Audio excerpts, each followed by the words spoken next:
যদি আমরা ভয় পাই তাহলে সেখান থেকেই আমাদের শেষ। আর যদি আমরা 24-এর মতো রুখে দাঁড়াই তবেই হবে আমাদের কাঙ্ক্ষিত বাংলাদেশ। মাদক কারবারি থেকে শুরু করে বাংলাদেশের মানুষের উপরে প্রতিনিয়ত লন্ডন থেকে থ্রেট দিয়ে যাচ্ছে, তাদেরকে আপনারা লাল কার্ড দেখিয়ে দিবেন। 24-এর অভ্যুত্থানে যেই আকাঙ্ক্ষা নিয়ে আমরা রাজপথে নেমেছিলাম সেই আকাঙ্ক্ষা এখনো পূরণ হয়নি, তাই রাজপথ ছাড়ার সময় এখনো হয়নি।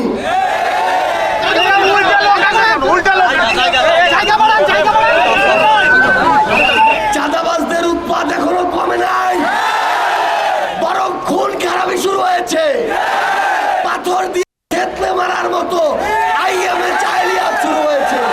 চাঁদাবাজি, দখলদারিত্ব, ক্ষমতার অপব্যবহার, দুর্নীতি সহ যে কোনো অপকর্মের সাথে জড়িত হয় তাকে প্রতিরোধ করতে হবে, তাদেরকে আইনের হাতে সোপর্দ করতে হবে।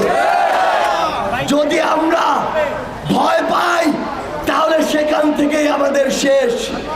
আর যদি আমরা 24-এর মতো রুখে দাঁড়াই তবেই হবে আমাদের কাঙ্ক্ষিত বাংলাদেশ। যে আমরা গতকাল দেখেছি রাজপথে বিভৎস রূপ, আইয়ামে জাহিলিয়াতে দেখেছিলাম আমরা কন্যা সন্তানকে পূজিত করত, পাথর দিয়ে মানুষকে মাটি চাপত। বাংলাদেশে সেই 1400 বছর আগে আইয়ামে জাহিলিয়াতের যে পরিস্থিতির মধ্য দিয়ে যাচ্ছে, আপনারা কি সেই ভিডিওটা দেখেছিলেন? বাংলাদেশে কি অবস্থা আপনারা চান? আমরা জাতীয় নাগরিক পার্টি নয়, বাংলাদেশের 18 কোটি মানুষের থেকে বলতে চাচ্ছি, বাংলাদেশে আমরা আর কোনো সন্ত্রাস দেখতে চাই না। কালার এক্সপার্ট, জর্জ স্যাপ এবং মাইল্ড অন হ্যান্ডস টেকনোলজি সমৃদ্ধ অরিক্স ক্রিস্টাল ওয়াশ আপনার লন্ড্রি এক্সপার্ট।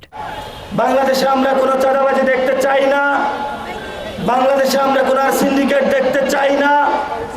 যদি ভবিষ্যতে কোনো দল বা পক্ষ গোষ্ঠী নতুনভাবে এ ধরনের সংস্কৃতি বাংলাদেশে প্রতিষ্ঠা করতে, নতুনভাবে আরেকটি জুলাই গণঅভ্যুত্থান বাংলাদেশে সংগঠিত হবে। মাদক কারবারি থেকে শুরু করে বাংলাদেশের মানুষের উপরে প্রতিনিয়ত লন্ডন থেকে থ্রেট দিয়ে যাচ্ছে, তাদেরকে আপনারা লাল কার্ড দেখিয়ে দিবেন। ইনশাআল্লাহ পথে পথে সংগ্রামে দেখা হবে, রাজপথে দেখা হবে, সবাই প্রস্তুত থাকবেন।